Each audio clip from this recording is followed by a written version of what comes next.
नमस्कार,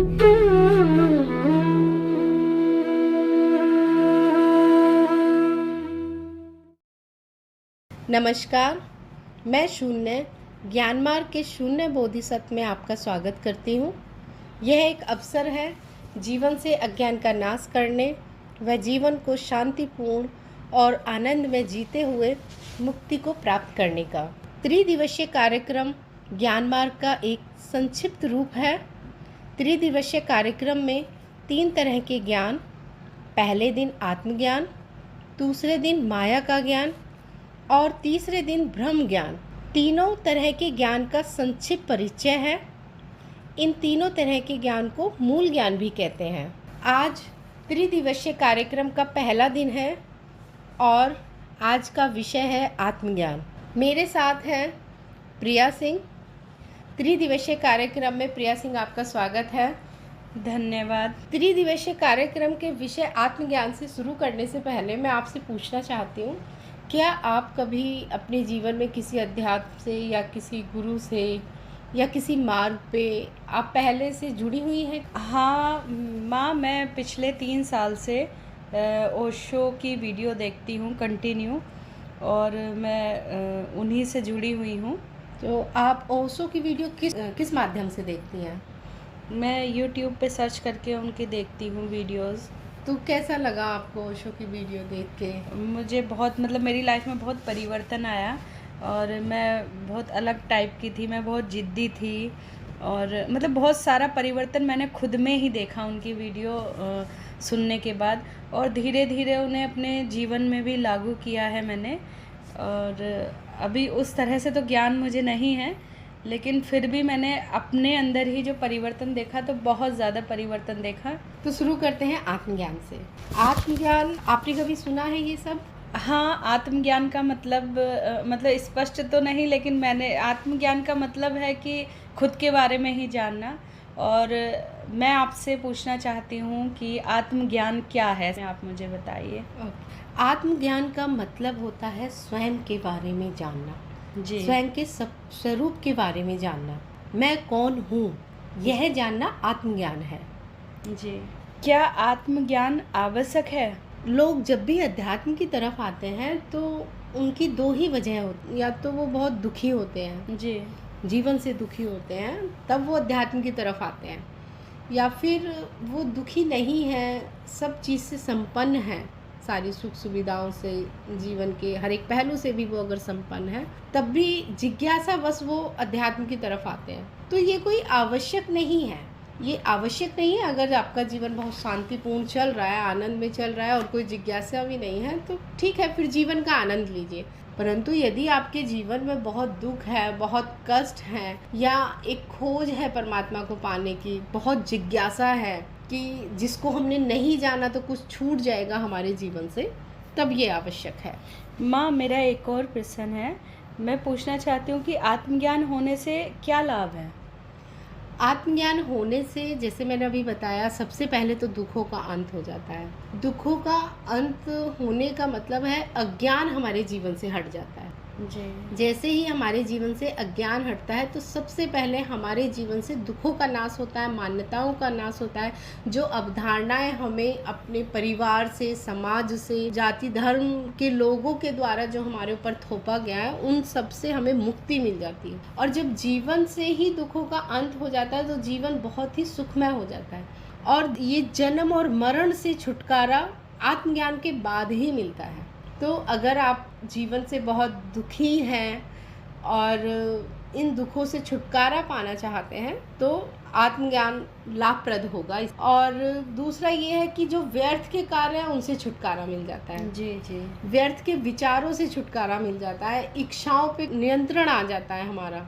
और हमारे जीवन में जो इस तरह के लोग हैं जो हमारे जीवन को नर्क बना देते हैं, उन लोगों से भी छुटकारा मिल जाता है। आत्मज्ञान का मतलब होता है मुक्ति। मुक्ति किससे? बंधनों से, किसी भी तरह के बंधनों से मुक्ति।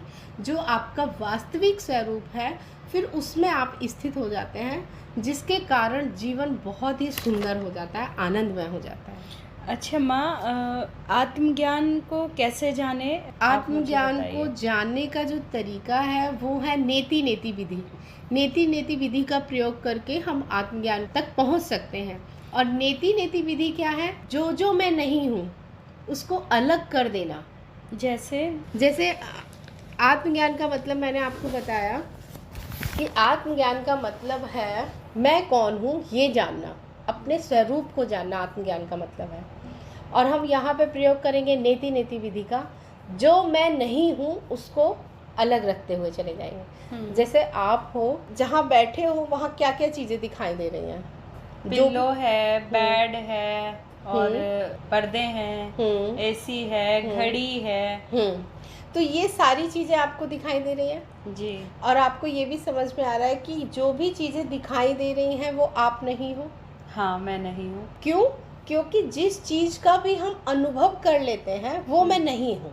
नेति नेति विधि प्रयोग करने के साथ साथ में मैं 2 नियम और आपको बताना चाहती हूँ, जो हम इस विधि के साथ में उन 2 नियम को भी लागू करके देखेंगे। पहला नियम तो यह है कि जिस भी चीज़ का मुझे अनुभव हो गया वो मैं नहीं हूँ। ठीक है। और दूसरा नियम ये है कि जो भी परिवर्तनशील है, जिसमें भी परिवर्तन हो रहा है वो मैं नहीं हूँ। तो फिर मैं क्या हूँ?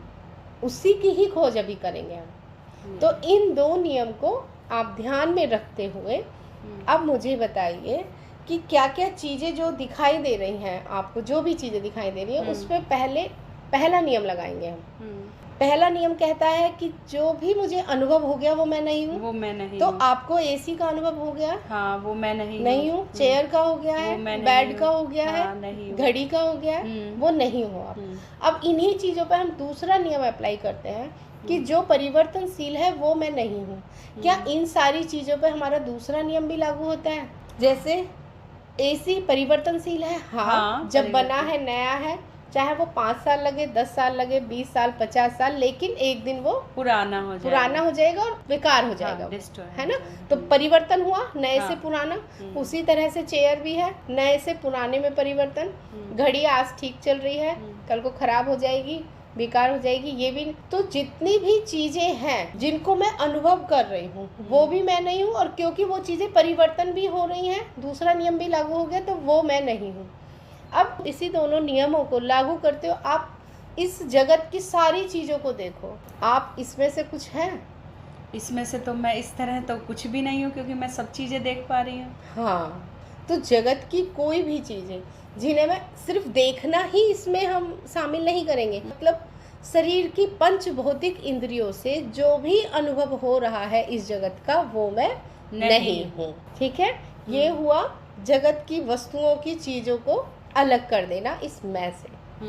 हमने जगत को ही पहले क्यों लिया? क्योंकि एक इंसान इस शरीर को मैं मानता है। तो हमने एक सीमा रेखा इस शरीर पे बना ली कि इस शरीर के बाहर की चीज़ें पहले हम उन्हीं को अपने नियमों के अनुसार, उन्हीं मापदंडों पे इनको हम मापते हैं। तो एक सीमा हमने शरीर के बाहर बनाई थी जगत की। उस जगत पे दोनों नियम को हमने लागू किया, जिसमें से मैं कुछ भी नहीं हूँ। दूसरा अब हम देखते हैं शरीर।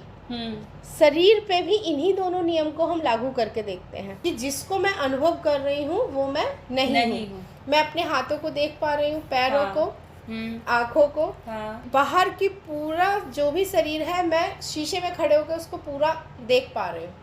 मतलब मैंने पूरा अनुभव कर लिया उसको। मैंने उसको पूरा अनुभव कर लिया, इसका मतलब है कि मैं शरीर नहीं हूँ। इस पे दूसरा नियम लागू करते हैं कि क्या ये परिवर्तनशील है?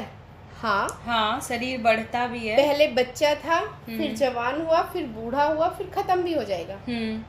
तो दोनों नियम इस शरीर पे लागू होते हैं। तो इसका मतलब मैं शरीर भी नहीं हूँ। ये जो शरीर है क्या है? ये शरीर है जैसे एक गाड़ी है। उस गाड़ी की एक एक चीज को हम बाहर हटाना शुरू करते हैं। स्टेयरिंग, क्या स्टेयरिंग कार है? नहीं। स्टेयरिंग तो स्टेयरिंग है, स्टेयरिंग को बाहर हटा दिया। गाड़ी के टायर को लेते हैं, क्या टायर कार है? नहीं। टायर को भी हटा दिया। गाड़ी के इंजन, क्या इंजन कार है? नहीं। इंजन को भी हटा दिया। गाड़ी की बॉडी? नहीं। तो जब हम उस कार के एक एक पार्ट को हम अलग रखते चले जाएंगे तो हम देखेंगे कि वहाँ कुछ भी नहीं है, वो खाली है। वो हाँ, कार के नाम पे कुछ भी नहीं है, कुछ भी नहीं है। सिर्फ इन सारे पार्ट्स का जोड़ कार है। हाँ, उसी तरह से ये शरीर है, इस शरीर का एक एक पार्ट अगर आप अलग करते चले जाओ कि हाथ मैं हूँ नहीं, सिर मैं हूँ नहीं, आँख मैं हूँ नहीं, तो उसी तरह से जब आप ढूंढोगे उस पूरे शरीर के अंदर तो मैं कहीं भी नहीं हूँ। शरीर के कुछ पार्ट के जोड़ को मिला के एक शरीर बना है, लेकिन मैं शरीर भी नहीं हूँ, क्योंकि इसमें दोनों नियम लागू होते हैं। दोनों नियम लागू। पहला ये कि मैं इस शरीर को अनुभव कर रही हूँ, अनुभव कर और रही हूँ। दूसरा ये परिवर्तनशील है। अब इसके बाद जब शरीर जगत की बात हो गई, शरीर की बात, तीसरा हम आते हैं संवेदनाएं। संवेदनाएं जो हम शरीर के अंदरूनी हिस्से से महसूस करते हैं, जैसे दर्द, दर्द होना, भूख लगना, प्यास लगना और खांसी पीड़ा होना। होना। हाँ, ये सारी हमें अनुभव तो हो रही हैं, चाहे पंच भौतिक इंद्रियों से नहीं हो रही हैं, लेकिन आंतरिक इंद्रियों के द्वारा हम तक इनकी जानकारी तो पहुंच ही रही है। हाँ, संकेत पहुंच रहे हैं। अनुभव तो मुझे पीड़ा का भी हो रहा है, हाँ, भूख का भी, प्यास का भी। इस संवेदनाओं पे भी दोनों नियम को हम लागू करके देखते हैं। पहला नियम क्या था हमारा कि जिस भी चीज का अनुभव हो जाए वो मैं नहीं हूँ, वो मैं नहीं तो हूँ। संवेदनाओं को हम अनुभव करते हैं। हाँ, तो वो भी मैं नहीं हूँ। और दूसरा परिवर्तन होते हैं। अभी पेट दर्द है, दवाई खा लेंगे, पेट दर्द खत्म हो जाएगा। हाँ, तो ये भूख लग रही है, खाना खाया, भूख खत्म हो गई। प्यास लग रही है, पानी पिया, प्यास खत्म हो गई। तो इसी तरह से संवेदनाएं भी मैं नहीं हूँ। संवेदनाओं के बाद जाते हैं हम भावनाएं। क्या मैं भावनाएं हूँ? भावनाएं भी नहीं हूँ। दोनों नियम को भावनाएं लागू करिए। परिवर्तन होती हैं। किसी से आज प्रेम मेरी है, भावना है और और कल कुछ और होगी। उस वही प्रेम हमारा क्रोध में बदल जाएगा। क्रोध से हो सकता है फिर प्रेम में बदल जाए। घृणा किसी से हो सकता है हम बहुत सालों तक घृणा करें, उसके व्यवहार के चलते फिर हमारा घृणा फिर चेंज हो जाए, ना रहे क्रोध। हाँ, है ना? तो चेंज होती है। और पहला क्या था हमारा नियम? अनुभव। जिस चीज का हमें अनुभव हो जाए। क्या हमें अपने प्रेम का अनुभव नहीं होता? हाँ, होता है। घृणा का भी होता है। हाँ, है ना? हमारी भावनाएं भी मैं नहीं हूँ। इसके आगे चलते हैं। क्या मैं विचार हूँ? विचार भी नहीं हूँ मैं। विचार भी हमारे परिवर्तन होते हैं। विचार भी आते रहते हैं। हाँ, अभी किसी चीज का सोचूं, कल किसी चीज का आ जाएगा। कल क्यों? एक क्षण अभी बाद जाए, ही एक क्षण किसी बाद चीज ही। का आ जाएगा। कभी कुछ किसी एक चीज से मैं, मेरी विचारधारा आज कुछ हो रहा है, फिर कल उसी चीज के विषय में मेरी विचारधारा दूसरी हो जाएगी। तो विचार भी मैं नहीं हूँ। क्या मैं इच्छा हूँ?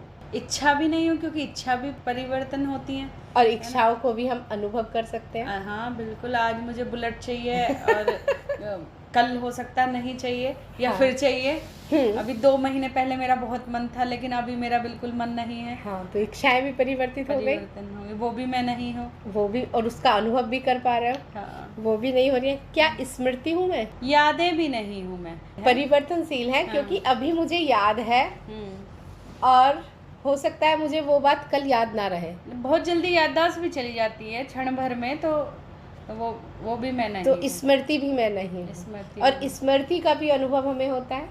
हाँ, है ना? तो स्मृति भी मैं नहीं हूँ। यादें जो आज है, मुझे याद है, हो सकता है कल याद ना भी रहे। है ना? और जितनी भी सारी चीजें अभी मैंने बताई हैं, उन चीजों की जानकारी स्मृति के कारण ही तो है कि ये एसी है, क्योंकि आपने किसी से पहले सुना कि ये एसी है, ये ठंडी हवा देता है। अगर ये जानकारी आपकी स्मृति से हटा दी जाए तो आपको ये नहीं पता होगा ये है क्या, ये डिब्बा है ना? तो इनका भी अनुभव हो रहा है।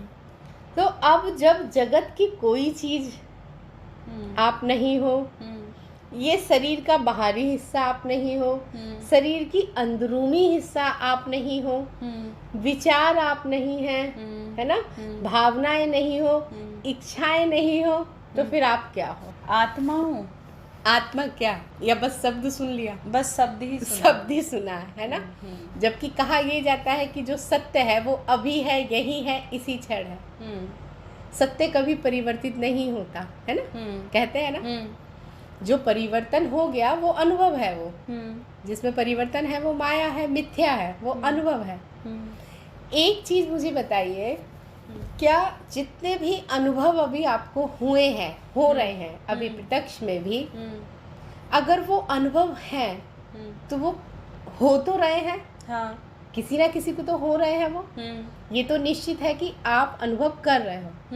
तो सबसे अच्छा नाम उसे अनुभव करता क्यों नहीं दे दिया जाए, जो सब चीज का अनुभव कर रहा है।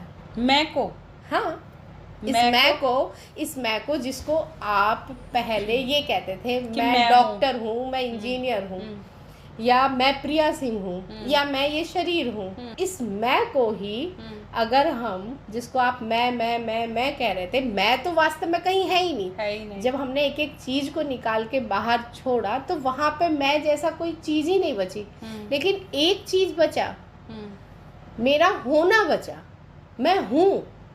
हाँ, ये तो सत्य है ना, मैं हूँ, क्या हूँ बस ये नहीं अभी पता चला। हाँ, लेकिन मैं हूँ, होना सत्य है, होना तो सत्य है, हो तभी तो अनुभव हो रहा है। हाँ, तो जो चीज है, जिसको अनुभव हो रहे हैं, उसी को हम मैं ना कह के हम उसको अनुभव करता कहें तो ज्यादा अच्छा है। हाँ, उसको अगर हम अनुभव करता कहें, क्यों? क्योंकि अनुभव करता को ही तो अनुभव होते हैं। हाँ, अगर अनुभव करता ही नहीं है तो फिर अनुभव भी नहीं है, या अनुभव अगर है तो कहीं ना कहीं इसका अनुभव करता भी होगा। तो आप कौन है? आप अनुभव करता है। ठीक है, आप कौन है? अनुभव करता है। आप क्या है? तो आप शरीर तो है ही नहीं, पहले से ही हो गया है कि शरीर नहीं है। अगर आपको ये कहना पड़े कि आप क्या हैं, तो आप कैसे व्याख्या करेंगे उसकी? मैं क्या हूँ मुझे तो अभी पता ही नहीं है।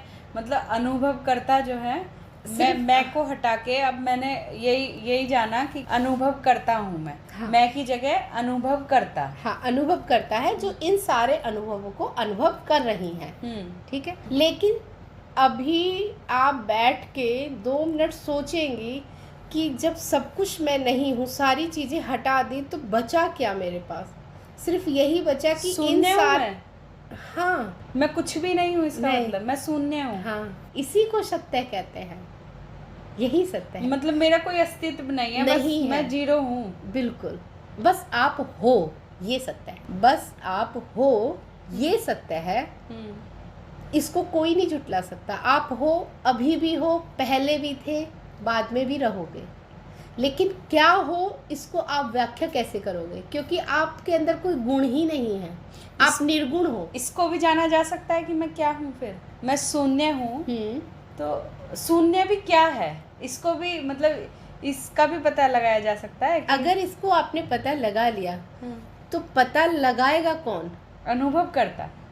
और अनुभव करता, इसका मतलब जो अभी है शून्य, इसका मतलब वो तो अनुभव बन गया। हाँ है। हाँ। क्योंकि जिस चीज को हम जान लेते हैं वो अनुभव हो जाता है। हाँ। तो अनुभव करता का कभी पता ही नहीं लगाया जा सकता।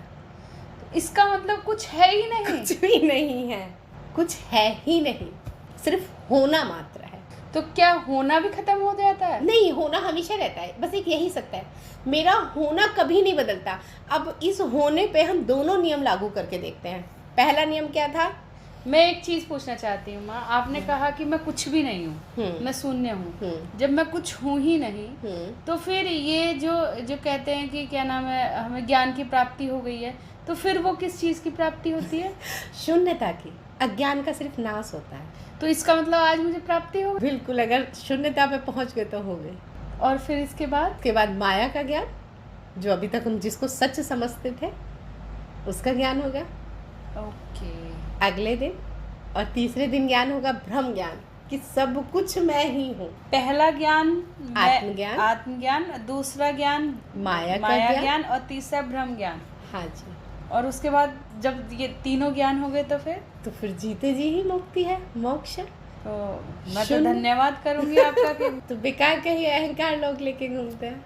अब जो अनुभव करता बचा, उस पर भी दोनों नियम लागू करके देख लेते हैं। कहीं ऐसा तो नहीं है कि अनुभव करता भी झूठी है। अनुभव करता जो आप हैं, उस पर पहला नियम लागू करते हैं कि अनुभव करता, जिस चीज का अनुभव हो जाता है वो मैं नहीं हूँ। क्या अनुभव करता का आप कभी अनुभव कर सकते हैं? क्योंकि जैसे ही अनुभव करता का अनुभव करा, वो तो अनुभव हो गया। और जिसने अनुभव करता का अनुभव करा, रियल में तो वो अनुभव करता हो गया ना।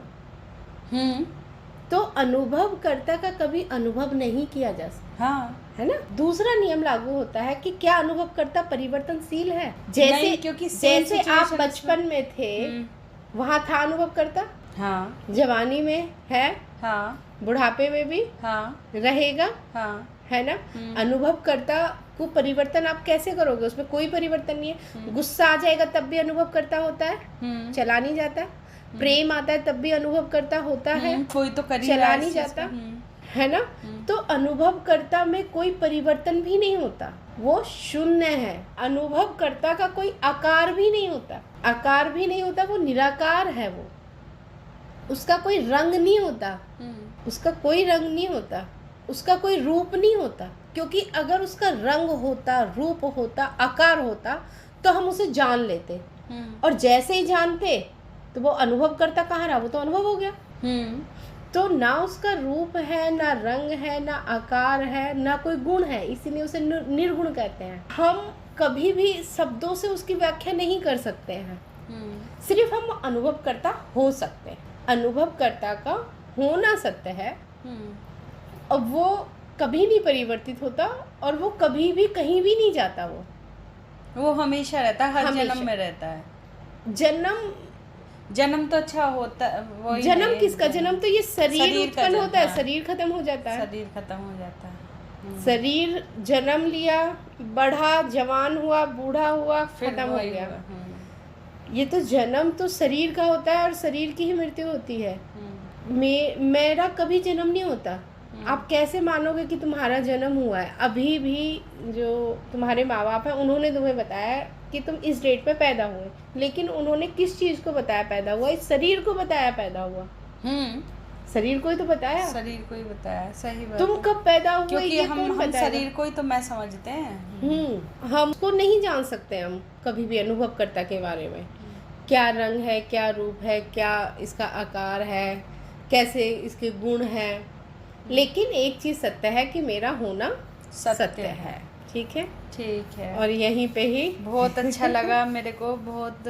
और सही में मुझे तो आत्मज्ञान की तो प्राप्ति हुई आज। बिल्कुल, यही है आत्मज्ञान। आत्मज्ञान का मतलब स्वयं को जानना, स्वयं के स्वरूप को जानना। जब इसमें से सारे व्यर्थ की चीज़ें हमने हटा दी, सारी व्यर्थ की, जो मैं नहीं हूँ, अगर जिनके बिना भी मैं हूँ, अगर मैंने उन चीज़ों को हटा दिया तो जो बचता है वो शून्यता ही है, वो शून्य ही है। अब इस शून्य में हम ऐड करते चले जाते हैं अज्ञान के कारण। शरीर मैं हूँ, डॉक्टर हूँ मैं प्रिया सिंह हूँ, मैं इस जाति की हूँ, मैं इस तो इतनी सारी लेयर्स इकट्ठी करके एक जोड़ बन जाता है मैं का। जबकि मैं कहीं है ही नहीं। हाँ, शून्य है, शून्य ही। ठीक है, ठीक। फिर आज का यहीं पे धन्यवाद आपका। सब ईश्वर की कृपा है, गुरु की कृपा है, ये जिन्होंने आपको इस योग्य समझा कि आप वहाँ तक जुड़े। नहीं तो बहुत सारे लोग होते हैं जो नदी किनारे भी प्यासे रह जाते हैं। ठीक है, फिर आज की हम यहीं पे समाप्त करते हैं। धन्यवाद।